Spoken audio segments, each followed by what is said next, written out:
پیغام ماہ سیاہ۔ نحمد و نصلی علی رسولہ الکریم، اما بعد۔ قال اللہ تبارک و تعالی فی القرآن المجید، یا ایہا الذین آمنوا کتب علیکم الصیام کما کتب علی الذین من قبلکم لعلکم تتقون۔ صدق اللہ مولانا العظیم و صدق رسولہ النبی الکریم۔ آج بکھر نیٹ ورک کے خصوصی ٹرانسمیشن پیغام ماہ صیام سے حاضری ہوئی ہے۔ آج کا جو ٹاپک ہے وہ ہے روزہ کے روحانی اور جسمانی اثرات۔ میں نے قرآن مجید کی ایک آیت تلاوت کی ہے، سورہ بقرہ آیہ نمبر 183۔ تو اللہ تعالیٰ نے اس میں روزے کی افادیت کا ذکر کیا۔ اللہ فرماتے ہیں، یا ایھا الذین آمنوا، اے ایمان والو، کتب علیکم الصیام، تمہارے اوپر روزے فرض کیے گئے، کما کتب علی الذین من قبلکم، جس طرح تم سے پہلے روزے فرض کیے گئے، لعلکم تتقون، تاکہ تم متقی بن جاؤ۔ تو یہ جو تتقون کا ورڈ ہے، اس میں روزے کے روحانی اثرات کا ذکر ہے کہ روزے سے تقوی حاصل ہوتا ہے۔ مسلمان جب روزہ رکھتا ہے تو وہ متقی بن جاتا ہے۔ تقوی اصل کہتے ہیں پرہیز کو، بچنے کو، یعنی وہ اللہ کی نافرمانیوں سے بچ جاتا ہے۔ چونکہ اصل چیز ہے احتراز، پرہیز۔ اگر دنیا میں کسی ڈاکٹر کے پاس جائیں تو ڈاکٹر جہاں میڈیسن دیتے ہیں تو پہلے پرہیز بتلاتے ہیں۔ اسی کا نام ہے شرعی اصطلاح میں تخلی عن الرذائل، کہ اپنے آپ کو گندگیوں سے پاک و صاف کرنا، تو تب جا کے تحلی بالفضائل، تب جا کے نیکیوں کے اثرات ظاہر ہوں گے۔ جیسے ایک آدمی ہے، اس کے کپڑوں پہ کیچڑ لگ گیا، جسم پہ کیچڑ لگ گیا ہے، اب وہ جاتا ہے جسم کو صاف نہیں کرتا، نئے کپڑے پہن لیتا ہے، تو وہ کپڑے اسی طرح خراب ہو جائیں گے جب تک کہ وہ اپنے جسم کو دھو نہ لے، غسل نہ کر لے۔ جب غسل کر لے گا، نئے کپڑے پہنے گا، صاف رہیں گے۔ تو ایسے ہی جب ہم اپنے آپ کو گناہوں سے بچائیں گے، جب ہم تقوی اختیار کریں گے، اللہ کی نافرمانی سے بچیں گے، تو پھر ہر نیکی کے اثرات ہم پہ پڑیں گے، پھر وہ نیکی کے فوائد حاصل ہوں گے۔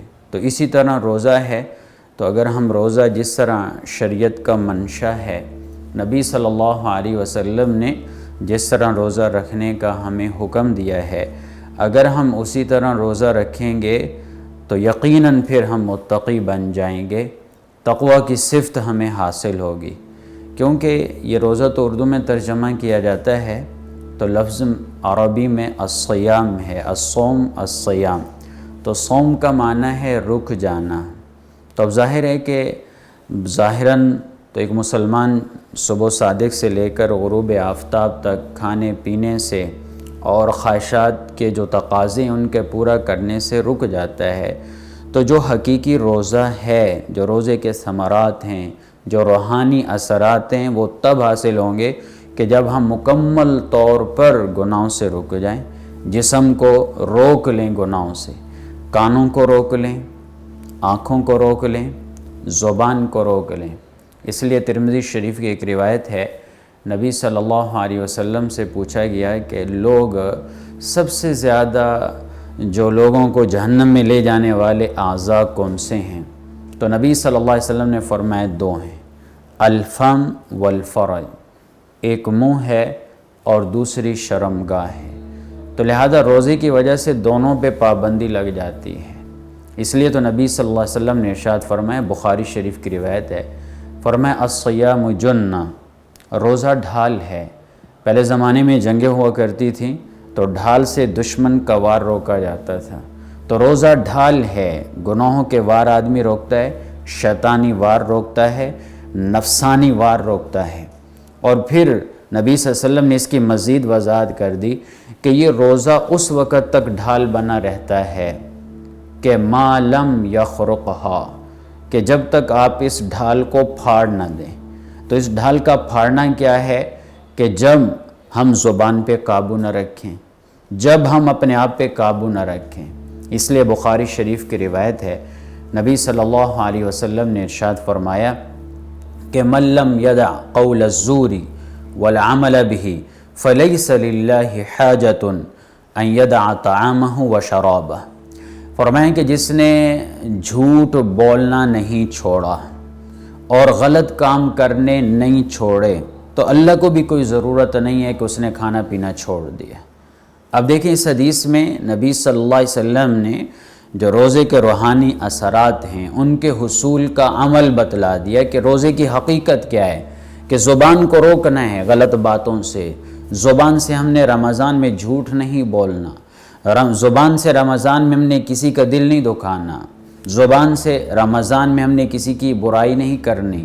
تو جو زبان کے جتنے گناہ ہیں ہم زبان کو قابو میں رکھ لیں تو روزے کے ثمرات حاصل ہوں گے۔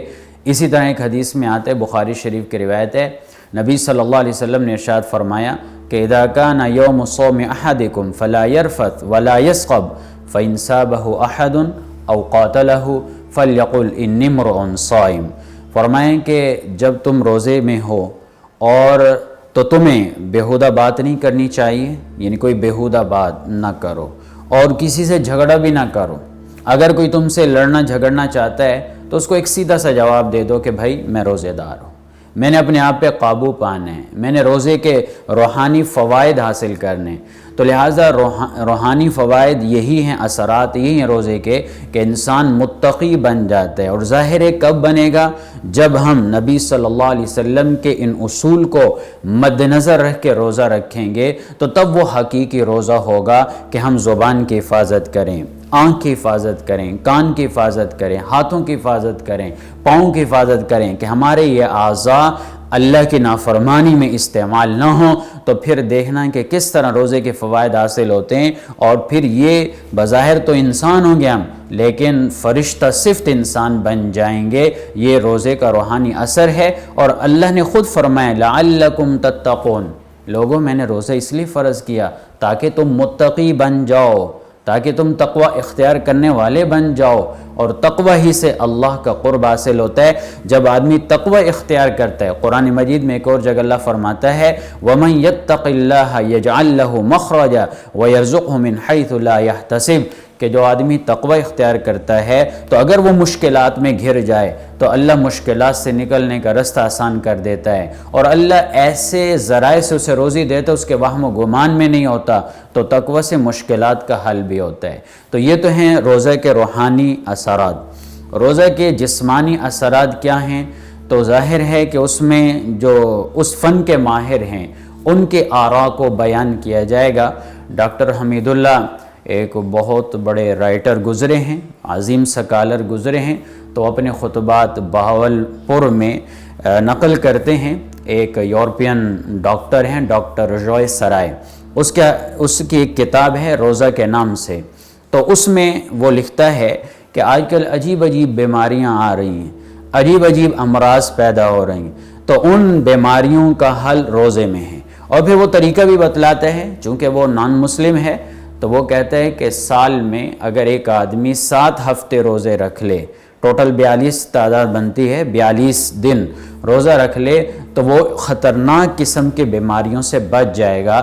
تو لہذا روزہ رکھنے سے آدمی خطرناک قسم کی بیماریوں سے بچتا ہے۔ اسی طرح کیلیفورنیا کے ایک ڈاکٹر ہیں، ڈاکٹر لوگن، وہ کہتے ہیں کہ میں جب بھی بیمار ہوتا ہوں تو میں روزہ رکھ لیتا ہوں تو میں ٹھیک ہو جاتا ہوں۔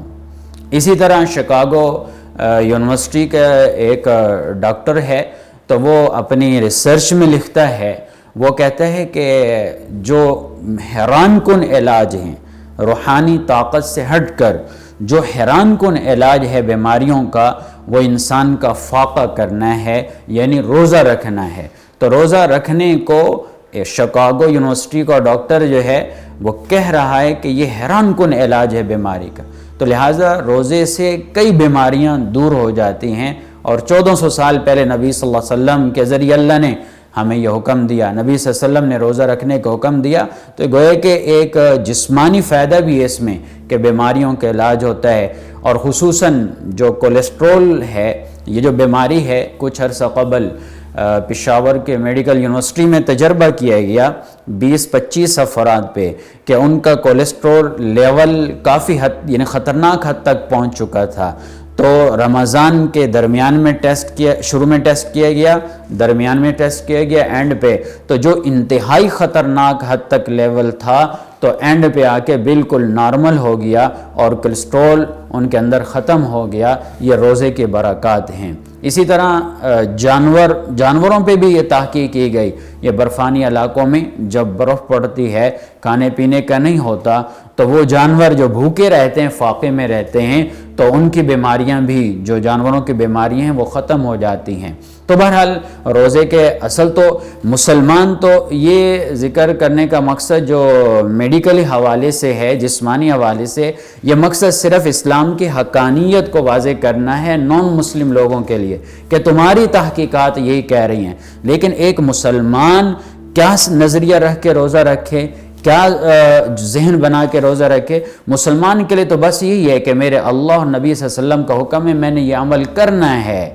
مسلمان کا مقصد ہے اللہ کو راضی کرنا، کہ میرا اللہ راضی ہو جائے۔ فوائد تو یہ ایک عارضی، یہ ایک زائد چیزیں ہیں، اصل مقصد تو اللہ کی رضا ہے کہ میرے اللہ کا یہ آرڈر ہے، میں نے اس پہ عمل کرنا ہے، چاہے اس کا کوئی جسمانی فائدہ ہو نہ ہو، لیکن میں نے اپنے اللہ کو راضی کرنا ہے۔ تو ہمیں بھی یہی نیت کرنی چاہیے کہ ہم جو روزہ رکھ رہے ہیں اور اس میں گناہوں سے بچیں، مقصد یہ ہو کہ ہمارا اللہ ہم سے راضی ہو جائے۔ اللہ تبارک و تعالی ہمیں سمجھ عمل کی توفیق عطا فرمائے۔ وما علینا الا البلاغ المبین۔